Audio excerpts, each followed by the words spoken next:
This episode is brought to you by Soul Taker Fightwear, proud partners of the Jiu Jitsu Lou podcast. I recently had my own custom Jiu Jitsu Lou podcast gi designed by the team, complete with Soul Taker branding and my name embroidered on it, and I absolutely love it. If you're thinking about a custom gi for yourself, your academy, or your team, head over to Soul Taker Fightwear and start the conversation today. You're listening to the Jiu Jitsu Lou podcast, and I'm Lou Temlett. I know you're having a good day because either you've been on the mats, considering getting on the mats, or maybe you're continuing to make the sport as inclusive as possible. I'm so happy you're here listening or watching this episode. Please don't tap out before the end. When you want to make the sport better, bring in evidence-based practice. I'd like to welcome Chelsea Lee to my podcast. Hi, Chelsea. Hi, Lou. How you doing? I'm doing really great. And it's fantastic to connect with you. We've met a couple of times recently. First of all, the UKBJJA Women's Committee. And I want to say congratulations on becoming chair of the Women's Committee. It's quite a role to step into, but something that you wholeheartedly kind of stepped into to kind of take the reins forward with this one. Yeah, I think that I'm a bit of an introvert and it doesn't come naturally to me. But at the same time, I've been in the sport long enough that I recognize that somebody has to step forward. And oftentimes, if you don't, then nobody will. So I think it's really important to do things that are kind of outside of your comfort zone, a little bit not part of what your personality would naturally be. And I've been successful in roles like this in the past, so I've just decided that it was a thing that I should probably do because I could do it effectively. Yeah. I think having this kind of skills and the experience in the sport of Brazilian Jiu-Jitsu and, you know, with your refereeing and lots of other things that we will talk about, puts you in a very strong position with the knowledge and experience and being able to evidence, you know, your ability and experience on the mats. You know, over the years, I just think it's a great thing to be able to do. But you mentioned about stepping outside of your comfort zone, that you're kind of more often than not kind of introvert. How difficult has it been expanding your experience when things have been uncomfortable for you in the past? I think that as I've like grown in the sport, I've been a black belt for 12 years now. I got my black belt in 2014. I realized that at no point was I ever going to be comfortable. And I'm not talking about jiu-jitsu as a sport. I'm talking about jiu-jitsu as like a community. There have been places where I've been more comfortable than not. But honestly, coming up, I've always been one of the only women on the mats. It's only recently that I've had actual training partners that are my size, my like weight, my level. So I've always been uncomfortable. There's just never been a time where I've been in a comfortable community that looks like me, that is full of people that are like me. It's just a constant experience of being the odd one out. And you kind of get numb to that. So going into like a role like the women's committee it's a bit uncomfortable, but it's no more uncomfortable than being the only woman standing on a mat full of 50 men and having to train with them. It's just not. That's one of the best things about jiu-jitsu is that it kind of inoculates you to discomfort. If I can deal with being sat on by men for 20 plus years, then I can deal with being on a committee because nobody's trying to sit on me, choke me. You know, it's all okay for the most part. Yeah, it is all okay. And I think, you know, having that mindset, and I think so many of us don't feel like we fit in anywhere. And jiu-jitsu does bring so many different people into the sport. And we're all still here, which is one of the most fantastic things, that we found something where we don't fit. We don't need to fit into any particular profile. And there is always still something for us. Yeah. Yeah, it is great. Like that is one of the best things about jiu-jitsu. It's one of the things that I'm always trying to impart in the kids that I teach. Like this is going to be uncomfortable, but this discomfort that you are sitting with, that you are dealing with, this is going to take you so far. Eventually you're going to sit in a job interview and that person across from you is going to be trying to intimidate you, and they are not going to be able to, because you have had somebody trying to choke you. You've been in a competition where the stakes are super high and you felt that pressure, and a job interview is going to feel like nothing. It's going to feel like absolutely nothing. And that is one of the benefits of the sport, I think, is that it just raises your tolerance for discomfort to a point where you can operate at a pretty high level without actually ever succumbing to that discomfort. Yeah. I like that analogy, and I think that that's really real for so many of us in life. But I don't know. I think we all wish we found Brazilian Jiu-Jitsu much earlier to be able to deal with some of the really uncomfortable discomfort of life. But, you know, for the younger generation coming through, you're right in saying that it really is truly equipping them for dealing with difficult situations in the future. Absolutely. I mean, I started jiu-jitsu quite young. I was I was 12 when I started. So I started in 1999. And it was one of the only places in the world outside Brazil that you could start jiu-jitsu, do jiu-jitsu. And again, they didn't have a kids class. I was a 12-year-old girl just in a class full of men. And that is uncomfortable. That's a horribly uncomfortable situation to be in. As I aged, it just got kind of more uncomfortable. But again, you tolerate it, or you learn to tolerate it if you love the sport. And now kids don't have to tolerate it in the same way. But I do know that that experience shaped who I am today, and it really made me who I am today. No, thank you for sharing that. And I think with any of us that are parents, being able to facilitate and kind of take our children along to train jiu-jitsu in their own classes and just have so many more young people around them. So good. Kind of, yeah, I mean, it's just great that, you know, but equally knowing that, you know, when you and others started back in the 90s, there were no kids classes. No. Do you remember at what point kind of kids classes started to appear in your knowledge of jiu-jitsu? I feel like when I started, I was at kind of that stage between kids classes and adults classes. I don't feel like they started that much later than I started jiu-jitsu, maybe the early 2000s. But by that point, I had aged out of the kids program anyway. And also, I had started early enough that I was also head and shoulders above the kids that were starting behind me. So there would have been no point to send me back into the kids program. So I was just kind of at a weird stage in the sport where, like, I walked into that gym and everybody looked at me and went, I have no idea what to do with you. Like, who are you? Why are you here? Like, what is this? How did you even find us? You know, we're in this little tiny little garage behind, you know, a gym. And how did you even get here? Did your parents drop you off? Are they still here? Like, should we talk to them maybe? But they just, I think I was so confusing for them that they just kind of went, okay, she's here. She's not complaining, so let her stay. You know, and now my daughter's 6, and she's been training since she was like 2.5, because we own the gym. So she's just been on the mats forever. And now she actually has people to train with. And I see her coming up differently than me, but I see her developing the same skills. And it's really, it's good to see. You know, she's going to move through the world with a confidence that you don't often see with kids. She's willing to talk to anybody. She can communicate with adults, with other kids. She can make connections. She's confident in herself and in her body, and that's just amazing to watch. Yeah. Thank you for sharing that, and I appreciate the fact that, you know, life, whilst your daughter is learning the same skills, that the experience is different. As a parent myself, I was reflecting the other day and kind of reminiscing about my childhood and the amount of outdoor play and just the, you know, kind of running around feral really during the kind of summer holidays.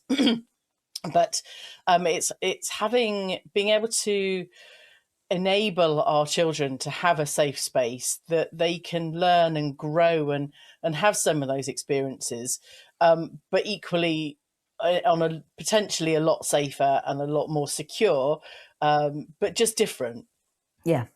You want to facilitate free play and like open play. And also you want to have oversight because you don't want kids out till 10 o'clock with no idea where they are. Right. Yeah. So there is a balance to be struck. Same thing with jiu-jitsu. Like we want those tough experiences. We want them to have challenges, and we want them to have, losses and wins and like a mix of both. And we want them to have struggles, but we don't want them to be overwhelming, and we don't want them to be traumatizing. So like there is a balance to be struck there. And I think that, coming up as I did as a young person in the sport, it has allowed me some insight into where the appropriate balance is. Yeah. I know that a lot of competitive athletes don't put their kids in competitive jiu-jitsu, but I don't believe in that. Like I believe competitive jiu-jitsu has a real place for kids. Yeah. But what I don't want her to experience is the fame, I guess, of jiu-jitsu. Like she's not plastered all over social media. She's there sometimes, but it's kind of like if she wants to be, she competes, but she takes breaks when she doesn't want to compete right now. She trains 2 times a week. That's her requirement. If she wants to train more, she can, but she has to do 2 times a week, because I think of jiu-jitsu kind of like swimming. There's like a safety thing. Yeah. If you can handle your body, you're going to be safer than if you can't. Just like if you can swim, it doesn't mean you're not going to drown, but you'll be safer than if you can't. Yeah. So I think that there's balance to be had, and we have to step away from like a black and white mindset. And we have to step more into understanding that life exists on a spectrum, and in like the reality is that we live in nuance. We don't live on the extremes of either side. Yeah. I just want to thank you again for sharing that experience and almost normalizing the choice of young people to be able to do what they want. But equally, that there's a minimum requirement to actually keep yourself safe, which I think all parents and all adults should kind of consider. We all choose the amount of training that we take part in, but that there's a level of inner confidence to deal with situations, to be able to choose to walk away from situations. And I love the energy around young people that actually, if they don't want to do something, then they don't. But there is that minimum requirement in the first instance to keep yourself safe. I think when we talk about safety too, I'm not only talking about like the opportunity for like an altercation or some kind of an assault. I'm also talking about like, what if she climbs up a rock and can't get down? Like she needs to trust her body. She needs to trust her ability to climb, to jump, to run, to do all of these things. And all of the research suggests that young girls in particular don't have the same level of confidence in their body as young boys in the UK. And it's because of this lack of sports education for young girls.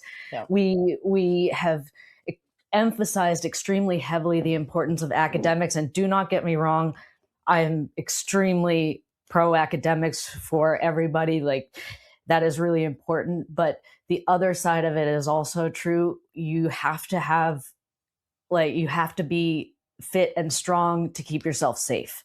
And it's just important. And it's important for little girls, in my opinion. So I emphasize it with my daughter. No, it's so true. It's so true. I can't help but agree with you, Chelsea. Let's talk about your role as a referee, because this all kind of filters in. Talk to us about when you started refereeing, especially as you've had your black belt for 12 years. Yes. So I've been refereeing on and off since I was a brown belt. I did a lot of like smaller tournaments for a while. Back when I was in California, I was doing a lot of kids tournaments. I kind of cut my teeth on kids tournaments, which are the wild west of refereeing. If you've ever refereed a kids tournament, But I had so many funny interactions with coaches, and like as I was coming up and just looking at them going, this is not how I want to ever run a school or, coach my child if I have a child someday. But I've kind of stepped away from refereeing tournaments. The only refereeing I'm doing at the moment are shows, which is a little bit easier in the sense of you don't have to stand there and give points and things like that, but they are harder in the sense that you have a lot more eyes on you. And for some reason, it's hard for shows to get women to referee them, even though they are easier to referee in many ways. I found it really interesting as I've worked with a couple of different organizations, most notably Polaris. I referee their shows, and I have been trying to encourage other women to step into that role, to try this, to like come in and, you have this experience, you have the ability to do this. And it has been a hard no. Absolutely not. You will not get me on those mats. You will not get me near those mats. I'll get on those mats and fight. You will not get me there refereeing. Absolutely not. And it's just, I understand that 100%. I get it. I'm surprised consistently with how many women respond with that exact statement. Like, no, nope. And I understand, like I said, I understand completely why they are the way they are, that like why that is the reaction that they give. But I'm also honestly quite surprised how many women give it. It's interesting. And I think that it reflects something in the sport, something unspoken. Again, I'm just willing to go in there. I don't care if people boo me. I know what I'm doing, and I'm confident in my ability to referee at that level. Like I am. I make mistakes. All referees make mistakes. It's impossible to stand on the mat for 2.5, 3 hours and not make a mistake. But I'm also confident that I'm fair-minded, that I know the sport very well, and that I have standards of behavior that I expect athletes to follow. It's a tough one. Is there anything we can do to support women saying yes to refereeing shows? Honestly, I think the biggest thing for that is going to be show organizers have to demand a better level of behavior from particularly the male athletes that are participating on the shows. I have had a few negative interactions with male athletes, not very many, but I've had enough that have been maybe would have dissuaded someone else from coming back, but I'm just far too stubborn. And I think it's too important. As much as I dislike refereeing sometimes, I think that the number of little girls that I have come to me after the shows and talk to me about seeing me on the mats and stuff is just too high for me to give up just because some men think that I'm not doing a good job. But I know that I do a good job. So again, it's, they can have whatever opinion they want. Again, I know I make mistakes. Like I said, every referee makes mistakes, but I do feel that you are under significantly more scrutiny as a female referee. They are much more comfortable making comments, and they are much more comfortable refusing to follow commands. That is not universally true, but there are definitely athletes that are like that. And the one of the best things that a show organizer can do is if a referee brings an athlete complaint, they can just blacklist the athlete. And it only is going to take a few athletes getting blacklisted from shows before they stop the nonsense. That's just how I see it. But then I am a mom, so. I think all of the life experience and just being confident in yourself that none of us are perfect. We all make mistakes. Before we started recording, it is not on the same level at all, Chelsea. But I produce all of the artwork for the podcast, and I'd misspelt something that nobody picked up for 2 weeks. And, I'm not going to go back and change it. It is what it is. There's nothing I can do about it because it got so much engagement. I'm not going to delete it from my sequence. No, and it's just the way it is. And I think being able to feel comfortable with not getting things right sometimes, and kind of coming away from that perfectionist mindset that we are human, we are not faultless. throughout our lifespan. But I think, sometimes we have to, we feel like we have to show up and be always the best version of ourselves, always the most agreeable, the most way that, people aren't going to have adverse opinions about us. But I think shifting our mindset to kind of have I'm showing up. I know that I have the best practice. I have the right skills and abilities behind me, regardless of the outcome and anyone else's opinion. I'm going to continue. Yeah, I think that a lot of women, and understandably so, feel the pressure of representing your entire gender.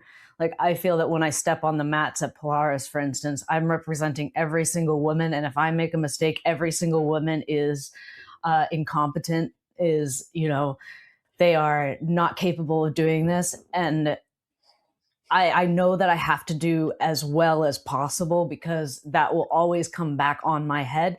But on the other hand, I also know that I'm good at what I'm doing. So at least if I can represent women, I'm going to do it as well as I can. Yeah. And that's all I can really do. And I know that there are going to be people out there who I will not change. Like, they are just going to be the way they are. And I don't bother with those people. Yeah.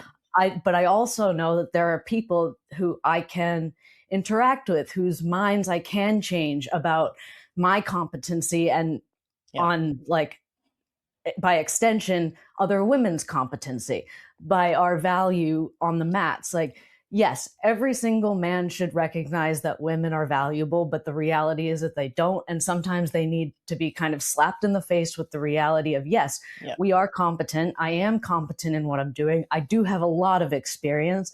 I do have a lot of experience doing this, and I do know jiu-jitsu well. You have to, that can be mind changing for people. Yeah. And it's a hard balance to strike on a personal level. It's difficult, but I can kind of divorce myself from that, because I see the vision for the future, like for my daughter. Yeah. Right. Yeah. I mean, I think bringing up the point that, girls and kind of women approach you and want to kind of be like you. I remember taking my daughter and my son to a show, and my daughter would love to be a kind of MC, kind of ring announcer. And she was like, having female role models in those positions, either as commentators or referees, I just think is the best thing, because all of these young girls, women, want to be like you when we grow up. You have to have a route that doesn't involve professional, like becoming a professional athlete. Not everyone can become a professional athlete. Not everyone has the drive to become a professional competitor. But that doesn't mean that they don't have value in the sport. And that doesn't mean that they don't have knowledge. They can have knowledge that they can share with the sport that doesn't involve becoming a professional competitor, but you have to show them the path, right? Like, you have to provide the pathway to management, to admin, to gym ownership. Like, if you don't have female gym owners, I was actually discussing this with Vanessa this morning. For a long time, she was just under the impression that she just couldn't open a gym. It was just like, people won't come. Of course they'll come. Of course they'll come. Yeah. That's a lie that's been told to you to keep you from advancing. Yeah. That's something that you can deconstruct from, and that you can change internally, but we have to be uncomfortable to do that. Like, we can do things that, like, go and referee, even though I don't like it very much. I find it really stressful. It's really exhausting. Yeah. It's high conflict often. Like I said, there are many athletes that are lovely to work with, but then there are always a few that are high conflict and difficult to work with. And you just have to kind of plow right through them and be more stubborn than they are. And if nothing else, I can weather that discomfort for the next generation. Amazing. Community Spotlight on the UK Brazilian Jiu Jitsu Association. The UKBJJA is the national governing body for Brazilian Jiu Jitsu in the UK. working to support the growth, development, and long-term future of our sport. By becoming an individual member, you'll have the opportunity to be recognised through the official UK rankings, while also supporting the continued development of Brazilian Jiu-Jitsu across the country. With exciting plans already taking shape for 2027, it's a great time to become part of the UK's growing Jiu-Jitsu community. If you're training Brazilian Jiu-Jitsu in the UK and haven't yet become a member, head over to UKBJJA.org to find out more and sign up. This is the Jiu Jitsu Lou podcast with me, Lou Temlett, coming to you from the UK. Keep checking out the clips that drop as soon as I've recorded an episode, usually way before the episode goes live. And as always, like, subscribe, follow on whichever platform you are listening or watching on. Today, I'm having a conversation with Chelsea Lee. So, Chelsea, this is very much about the next generation, and it feels like opening our minds to more possibilities as women in the sport of Brazilian Jiu-Jitsu, as anyone in the sport of Brazilian Jiu-Jitsu, that, kind of rightly, we are not all going to make athlete status, but there is a place for the rest of us. Yeah, I mean, you've done that. You've found a niche. You've created this podcast, and this is something that maybe would have been untenable a decade ago. Maybe there just wouldn't have been a space for you, but you've created the space, and now the space exists. Yeah. So it takes people being willing to step into a role and fail to create and hold the space for it to thrive. I think that a lot of the time women aren't willing to fail because obviously it feels like it reflects on all of us. It does. Every time I make a mistake, refereeing, a business mistake, anything like that, I do feel like it just, I've set everybody back, but that's not real. That's just something that people who want to hold us down make us believe so that we don't take the steps to claim the space. And we have to claim the space. We do have to claim the space, and thank you. I probably wouldn't have thought about creating the podcast, but actually it's just grown exponentially. But if I hadn't started in the first place, I wouldn't be where I am today. And exactly. That's the same with anything. You actually have to start and put yourself out there, regardless of how you might feel, the kind of perceived impact that it might have, positive or negative, on society or our community, and just get on and have a go. Yeah, there's definitely a sense of everything needs to have a short-term gain in society right now, and I honestly I get that. It's a response to, the economy is a struggle for people. There's lots of things that are like difficult for people at the moment. We want to invest our time and energy into things that are going to pay dividends like now, but the way I see it is I have to invest in the things that I know will pay off in the future, and maybe not even for me. I think the saying goes that you don't get to, if you plant a tree, it's your kids that get to enjoy the shade. That's kind of how I think about it. Yeah, I think you're right. And it really is. I mean, my kind of line is, we're playing the long game. This is not, I mean, you're not ever in jiu-jitsu just to get a single stripe and the kind of feeling and reward. We're working towards a much longer narrative and story. Yeah, that's how I feel about it as well. Good. We're in agreement. It's so much easier to have a conversation in this way. But all that aside, I just want to quickly jump back to the refereeing. Before we started recording, you mentioned that obviously we're in the World Cup at the moment, that there are only 6 women out of 107 referees. I think 170. Oh, 170. I believe that's what I read this morning. Yeah. So even in a sport with that much money, the gender parity is horrible, right? And women's football is massive. It's not a small sport, right? And in jiu-jitsu, women are still a minority group part of the sport. So it's understandable that women would be reflected in those referee positions slightly less. And like I said, for some reason, more women are willing to do tournament refereeing than show refereeing for whatever reason. but it's something that everybody has to work towards. It's not just us. Yeah. No. Well, I mean, wouldn't it be great if we had gender parity in the, for Brazilian Jiu-Jitsu before football? It would be amazing. With a smaller sport, I actually think it's more likely just because you need fewer people. That's just how the numbers work out, right? Okay. Yeah, go on. Did you? Yeah, it's difficult, but it is, again, a lot of it is the resistance of the athletes to participate. They do not like to be told what to do. They do not like to be told what to do by women. And it's on the show organizers to ensure and enforce the referees' power. And once the standard is set, honestly, it becomes much, much more straightforward. The athletes that I have refereed over and over and over again are wonderful to work with. They are 99% of the time compliant. They trust that I am, like I said, fair-minded. They trust that I know what I'm doing. They understand what my values are as a referee. So, for instance, I think that on a show, if you are not on the mat, you are not on camera, you are not making money for the show, so you are not doing your job. You have to stay on the mat when you are when I am refereeing your match. If you are not on the mat, you are on my bad side, and that is just how it goes. So all the athletes that I referee regularly understand if they're getting close to the edge, they better get back in the middle of the mat.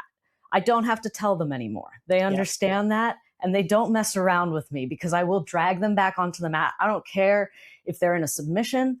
The second they go off the mat, they know that I'm going to blow up their match. So they behave. But it's the ones that aren't used to that, the ones that are used to getting their way, that are used to pushing boundaries and are unwilling to listen and to take on board what the referee is saying, that are more of a problem. Yes. Well, there we go. Stay in the middle of the mat, because Stay in the middle of the mat.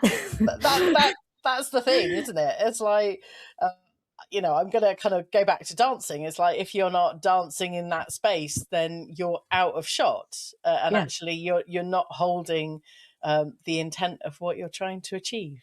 That was I think with shows particularly, you have to remember that a show is a business venture, and the show has to film you. You are the product as the athlete. And if you are not on camera, you, the product, are not being sold, and you are not doing your job. It's different in a tournament that has rules that allow you to go outside the boundaries. But for a show where the goal is viewership, it's no good. It doesn't benefit anybody. That's my opinion. And as someone watching pay-per-view at home, often I'm like, if they're outside of that camera line, you haven't got a clue what's going on, and you're relying on the commentators that also might not be able to see. They can't see. The camera's often pointing down at the athletes, but then you don't, as the referee, you can't get a good sense of what position they're in, so you can't even reset them back in the position properly. Everything kind of goes to hell when you allow athletes to roll out of the boundaries of the mat. And most shows have a mat area that's big enough for people to stay in bounds. Yes, they do. Chelsea, the athletes that I'm talking to know who I'm talking to. I see you. She does see you. Listen to Chelsea. Chelsea, now we, at the beginning of the episode, we mentioned you stepping into the role of chair of the Women's Committee for UKBJJA. Let's have a chat about that and kind of, making the sport better from that perspective. Yeah, so I'm still really new to the position. I haven't had a lot of time to start working on anything yet. The UKBJJA has some big plans in 2027 that are really exciting, so I hope they're going to announce those soon. I can't really say more on that at the moment, but we did hear about it yesterday, and it has a lot of exciting potential. I think that the sport is kind of ready for some changes. There need to be more robust safeguarding measures put in place. When I talk about women in the sport, I'm I'm talking about women, but really I'm talking about all vulnerable groups, kids, vulnerable adults, LGBTQ people, people who are by their nature marginalized. Women is kind of it's a group of people that are marginalized, but really my focus is on all marginalized and vulnerable people, not just women. And I think that anything that you do with that group of women, you can also expand out to those other marginalized groups. And any protections you provide to a single marginalized group can be expanded out as well. So any safeguarding protections we put in place are going to benefit those other vulnerable populations as well. Yeah. I think safeguarding is always should absolutely be the top priority for any club running jiu-jitsu. We ultimately need to make sure that the right practices are in place, and that, like you say, those vulnerable groups are supported in the way that they are entitled to be. Yeah. Safeguarding is so essentially important, and most gyms don't really have an adequate level of safeguarding policy in place. A lot of gyms just kind of operate on an antiquated method of running their academies. I've seen just recently, I've seen things like belt whipping still going on. I've seen things like, recently I saw a bunch of kids chanting and doing weird, violent chants and things like that. And it's just, all of it is unnecessary and doesn't actually help your kid or anybody become better at the sport. It's not team building. It's just hazing. There's so many things that are still baked into the sport because nobody has bothered to step back and question them as like, oh, this is the way it's always been done. Yeah, I know it's the way that it's always been done. I've been in the sport a long time. I've seen it happen. Yeah. Seen it happen since the 90s. Okay. Like whenever anybody tells me, oh, it's just the culture, it's like, I've been in the culture longer than you have. Yeah. And I'm still questioning it because it's wrong. Yeah. Just because it's in the culture doesn't mean it can't be dismantled and taken out. There are aspects of the culture that should be protected. But there are also things that are destructive that need to be eliminated, that necessarily by their nature keep people from integrating into communities, keep them from participating properly in communities that create those cliques that don't allow people in. I think there are so many incredible industries out there that safeguarding is at the forefront of their mind and keeping people safe. Education, for example, it's if those safeguarding things aren't in place, then the whole system falls down. But actually putting that at the forefront of anything that involves human beings should be the primary concern. I would love to see more standardized safeguarding requirements across the UK for jiu-jitsu. We at my gym we've used the safeguarding code, which I can provide a link for through you, Lou, if you want. It was a really labor-intensive process to get certified through. It's through Child Safe, I believe. And it took us about 3, 4, 5 months to get all of the documentation in order and stuff like that to get it all set up. But now we have really robust safeguarding systems in place. And most gyms barely think about it, let alone doing something as robust as that. So I don't think that every gym we have quite a large gym, quite a lot of students and quite a lot of instructors, which is actually more important than the number of students that you have, like who's watching those students, who's instructing those students. So we have a lot of instructors. So our safeguarding code has to be pretty robust. If you have fewer instructors, you might be able to get away with a less intense version of this, but the safeguarding code still has to exist. The policies still have to exist. Yeah. You still have to have thought through every aspect of what you're doing when you're working with a vulnerable group, women, children, vulnerable adults, whatever. you have to think through all those bits, and you have to have a policy in place. And if something arises that you don't have a policy for, you need to create one, and it needs to be thought through. It needs to be intelligently designed. It needs to be fair. It needs to take into account personal privacy and things like that. There are a lot of things to consider, and most gym owners either don't have the capacity for that because they're trying to wear too many hats, and there hasn't been a problem yet, so it's not really a problem. You don't want to be scrambling to solve that problem when it's already a problem. That's too late to solve the problem. And I think, having more stringent safeguarding policies and just practice in place would potentially enable more women, more vulnerable groups to start training and joining gyms to train Brazilian Jiu-Jitsu. I want to kind of mention about, bringing more people in and kind of the best practice side of things, Chelsea. Yes. So there's lots of research out there on how people learn, how kids learn, how adults learn. And not all jiu-jitsu coaching is excellent. Not all of it is great, but that's different than it not being destructive. So there are like destructive practices, and then there are practices that are just kind of like, you're not going to create maybe a great athlete with them, but people will stay and they'll be fine, and you're not traumatizing them, and that's okay. But to me, we want to continue to grow. So every time I read a new book or a new scientific article that challenges the way that I currently teach, I go and I find more information. I try to constantly be, as a coach, adapting and growing and trying to integrate best practice into my classes. It's a lot of people get stuck in a routine of doing the same things over and over again, and you have to constantly be questioning yourself. Am I doing this because it's actually best practice, or am I doing this because this is what my coach did and their coach did and their coach did?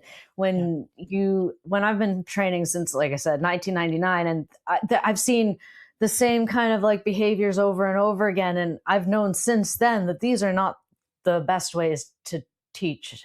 Teaching a technique by rote drilling is just not the best way to teach a technique. And we've known that for a very long time. But it's still used because there's still value in it in some ways. But it's not best practice. I think society, as well as Brazilian Jiu-Jitsu, gets stuck in a routine. We'll keep doing the same thing because it feels like it's not broken.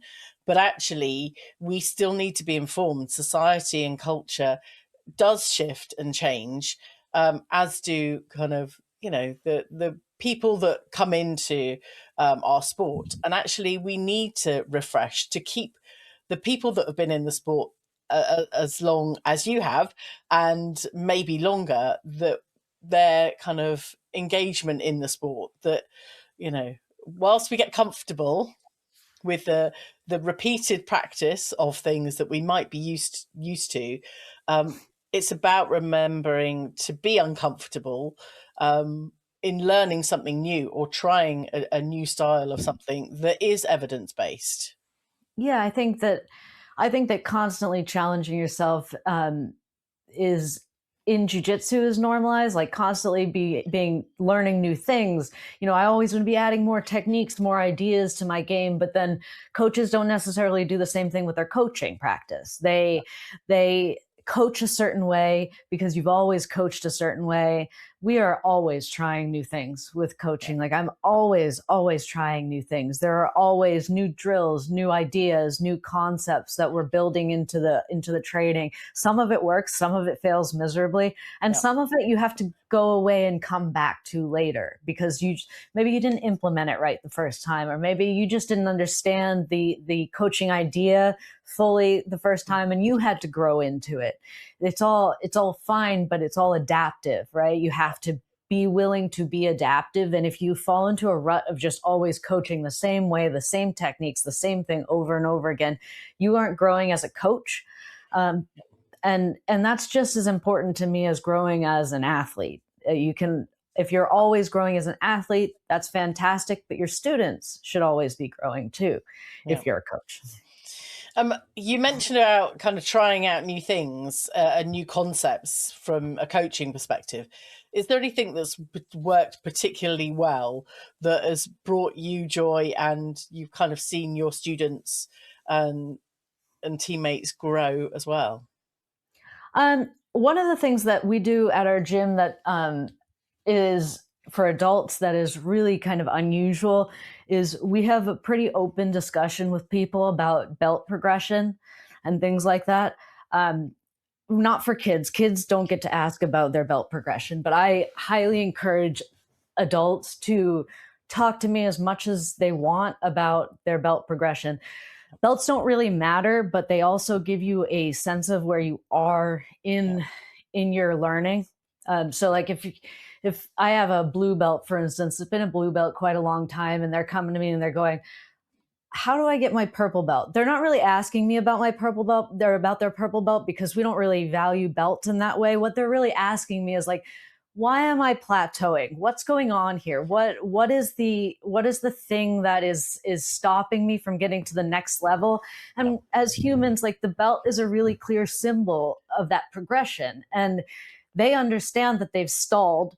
They understand that they haven't gotten to the next goal. So you have to allow them the freedom to have that conversation with you. It's not about the belt if you don't make it about the belt. It's about their growth. And they just don't have another way to ask about it. There's no clear way to set an achievable goal other than belts, because I can tell them, yeah, you have to win 3 tournaments to get your next belt, but that's not controllable for them. They don't have any control over whether or not they go into and win a tournament.